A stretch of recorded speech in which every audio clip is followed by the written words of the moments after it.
ఈరోజు చేపల కర్రీ ఎలా చేయాలో చూద్దాము. చాలా ఎమ్మీగా ఉంటుంది. నోట్లో వేసుకుంటే కొబ్బరి ముక్క కొరికినట్టే ఉంటుంది.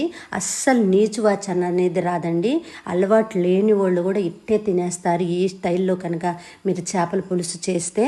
ఇంకెందుకు ఆలస్యం, మనం వీడియోలోకి వెళ్ళి చేపల పులుసు ఎలా చేయాలో చూసిద్దాం.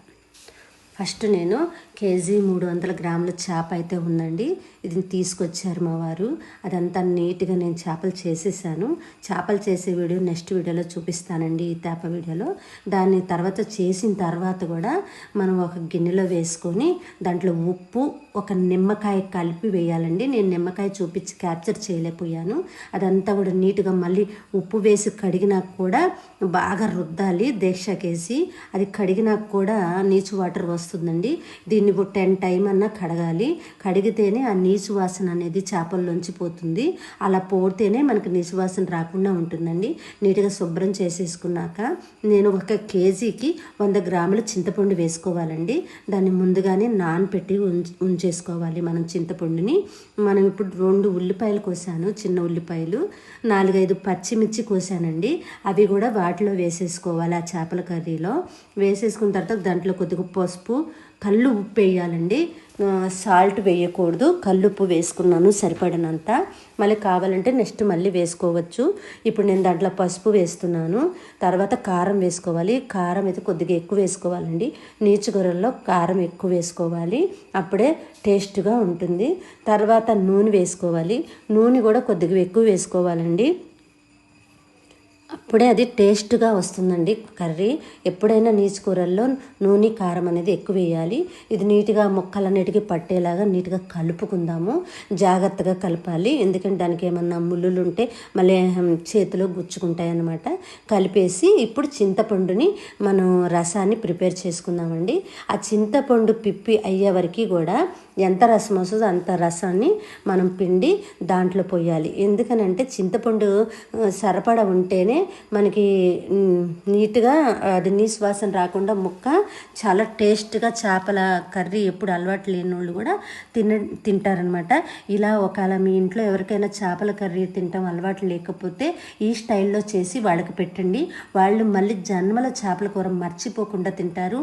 అంత టేస్ట్గా ఉంటుంది, చాలా బాగుంటుంది అనమాట. నా స్టైల్లో ఒకసారి ట్రై చేసి ఒక చిన్న కామెంట్ అయితే చేసేయండి. ఇలా చింతపండు పులుసు అంతా కూడా మళ్ళీ దాంట్లో ఇంకా కొద్దిగా రసం ఉందనమాట.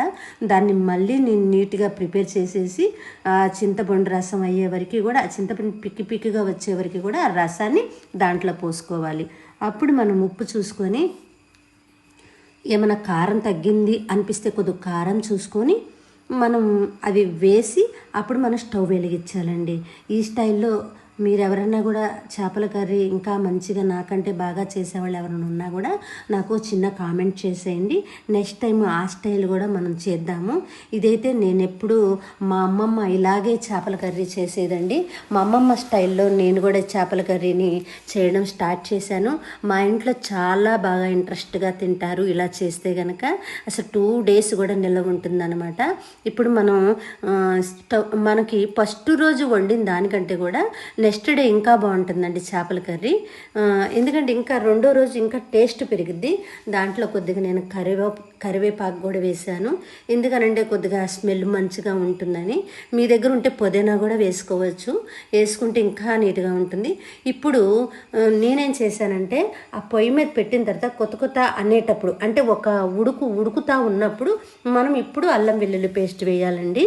ముందుగా అల్లం వెల్లుల్లి పేస్ట్ వేయకూడదు. ఇప్పుడు నేను చూడండి ప్రిపేర్ చేసి పెట్టుకున్న అల్లం వెల్లుల్లి పేస్ట్ని ఇలా వేసుకున్నాను.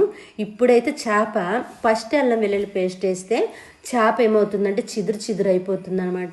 ఇప్పుడు మిడిల్లో కనుక మనం ఒక మంట మండిన తర్వాత పొంగు వస్తూ ఉన్నప్పుడు కనుక వేస్తే చాలా నీట్గా గట్టిగా కొబ్బరి ముక్కలాగా చేప ఉడుకుద్ది అనమాట.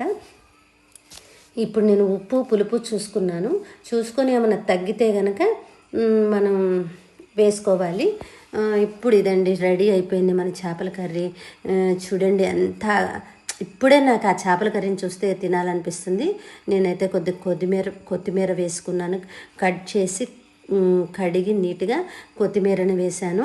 ఇప్పుడు నేను మసాలా కూడా వేశాను, గరం మసాలా.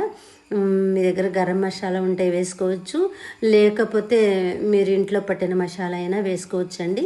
వేసిన తర్వాత దాన్ని గరిటెతో తిప్పకుండా నీట్గా ఇట్లా తిప్పాలన్నమాట. మళ్ళీ మంచి వీడియోలో మళ్ళీ కలుసుకుందాం.